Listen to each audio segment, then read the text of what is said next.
Hi, I'm Carrie Gillen from the Vocal Fries podcast, and you're listening to Two Broads Talking Politics.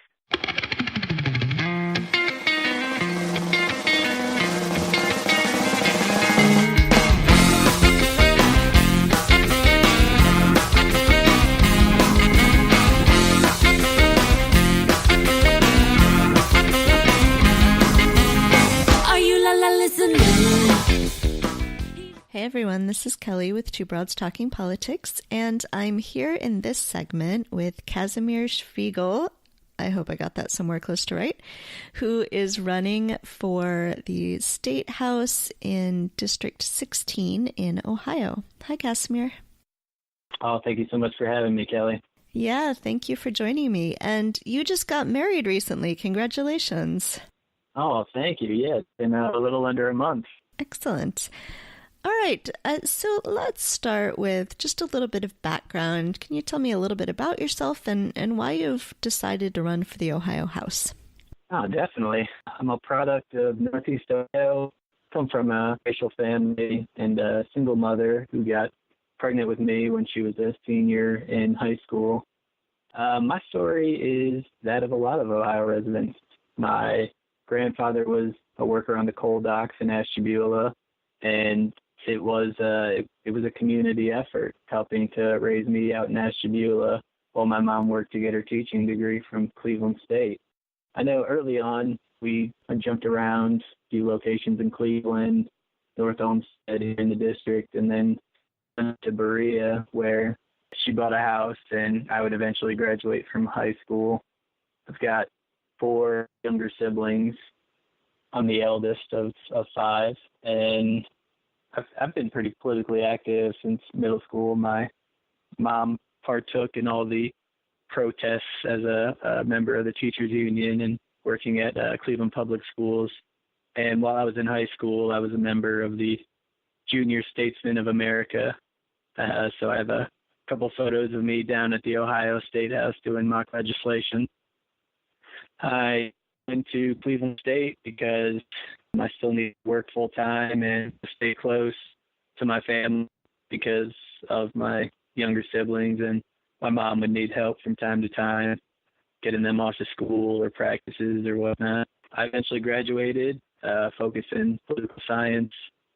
I was bartending and waiting tables while applying for jobs in the area. After several failed attempts in the 2016 election, to back to my first passion, which was in local politics and state politics. I helped the mayoral campaign in 2015, and then came along and nobody was going to challenge the incumbent Republican in my district. So I went around and gathered signatures to become the Democratic nominee. And after my wedding last month, I've been campaigning full time now. All right, excellent. I know a little bit about the 16th District. I'm from northeastern Ohio and had relatives who lived in Berea and Parma and all around there, but maybe you could tell us a little bit about the district. This is not a super Republican district, so it's been Republican, I think, for at least a few terms, but it's not overwhelmingly Republican usually. Oh, yeah, not at all. My cities are Rocky River, Bay Village, Westlake, North Olmsted, and Fairview Park. All on the western border of Cuyahoga County and on Lake Erie's Lake Shore. So it's a district that went to Hillary Clinton by 1% in 2016, but it has had a Republican legislator for the last 12 years. And in the 2016 election, we have a county council here in Cuyahoga County after the whole reshuffling of the county council after the corruption scandal. We had in all the cities as well. So the same 5 cities in House District 16 represent District 1 of the county council. So the person who was on the county council, Dave Greenspan, Republican, swapped with term-limited Nan Baker, who was the rep for 4 consecutive terms, and they both won in 2016. So going against a big establishment right now, and I think nobody decided to run in my district, even though it was a Hillary district, because 2 years ago, it was a $1 race. Tommy Green, who did an admirable job, raised $500,000, and then the Republicans poured $600,000 into Dave Greenspan's race. So I think that scared off a lot of people who decided to run. But after Virginia, I could see that a grassroots could get this district flipped for the first time since '06. Tell me a little bit about grassroots organizing. So I assume you're not trying to raise $1 million. Oh, not at all. Or you might be trying to, but that might be very difficult to do. So tell me a little bit about your strategy then for running in this district.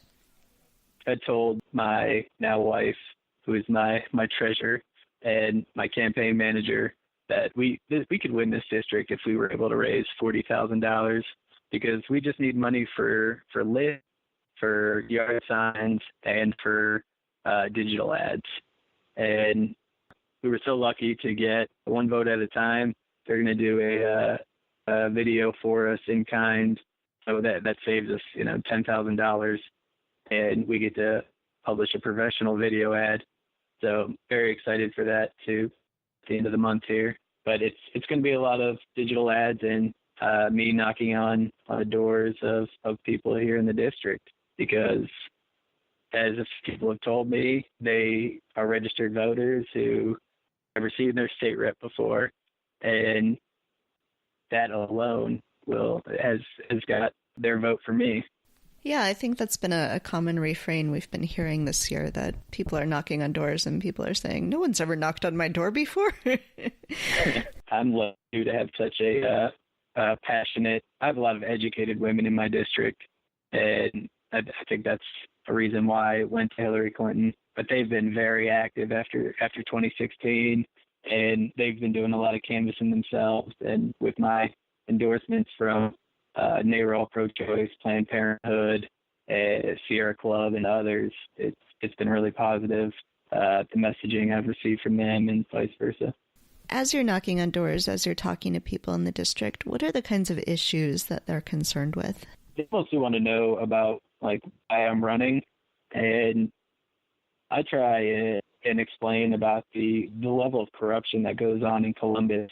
We get so indoctrinated with what's going on in Washington that it's often overlooked what happens in Columbus. I mean, our Speaker of the House just resigned, and that was 2 weeks after there was the scandal about the going away party for the campaign staffer and the so-called roast that they had down there. And it's payday lending, it's ECOT, it's almost so much for people to take in, that this kind of power that's been unchecked, that they get away with it because only a few people are covering it when it comes to local journalism.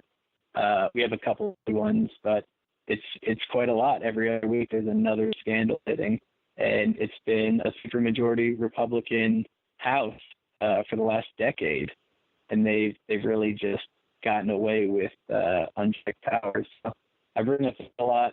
The environment, Lake Erie, obviously being a coastal district, has been an important issue for me. I grew up on the shores of Ashtabula, Ohio, and I really know how important clean water is.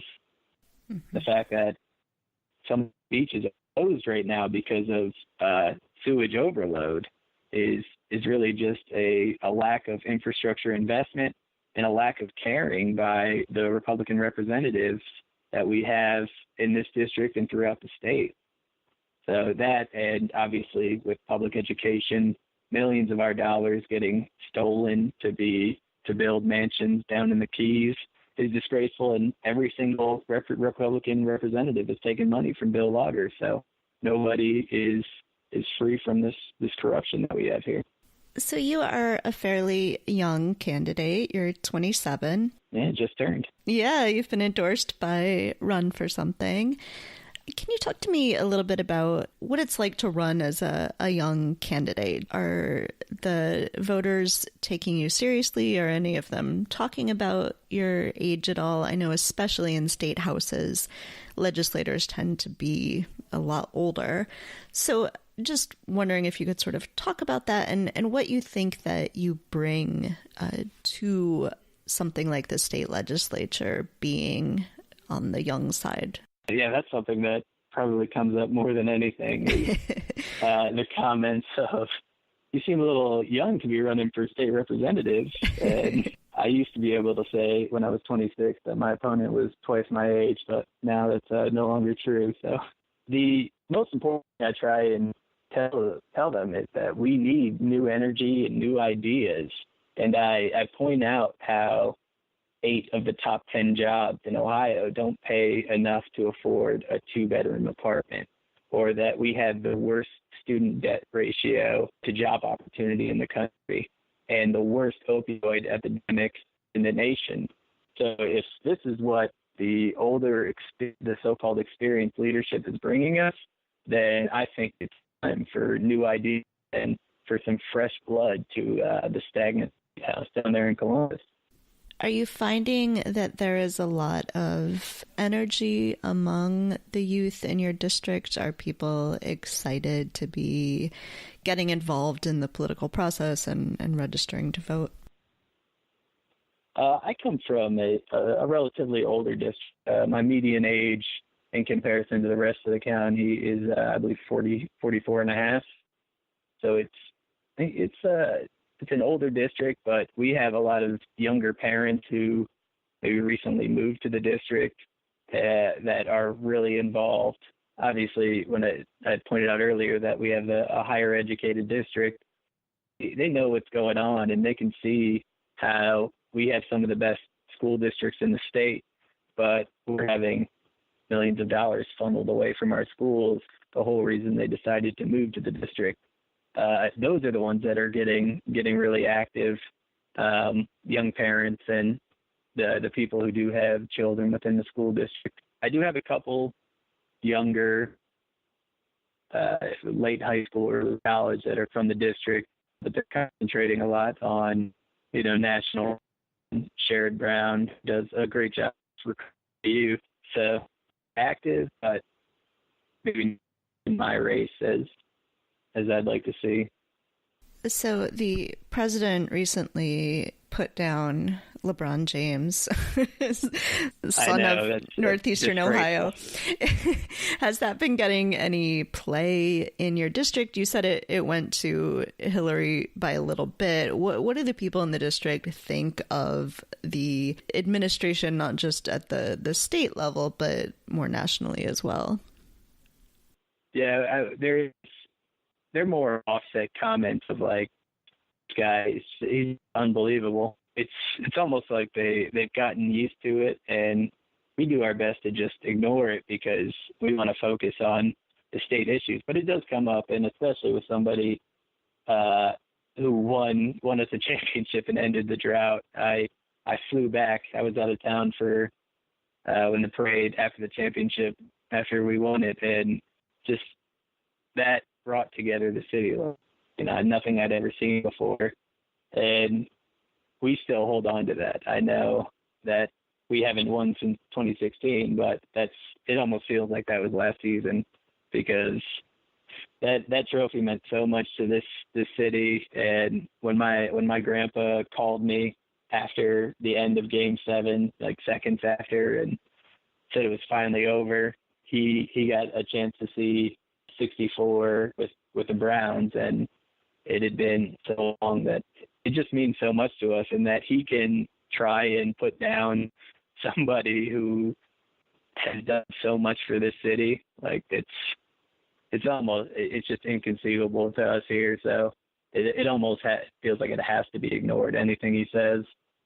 One of the issues that I wanted to ask about, because I know it's hitting Northeastern Ohio so hard, is the opioid epidemic. I wondered if you could talk a little bit about what sorts of things you think the state should be doing to really confront this. Absolutely. I've been meeting so many people that have been affected by the crisis here.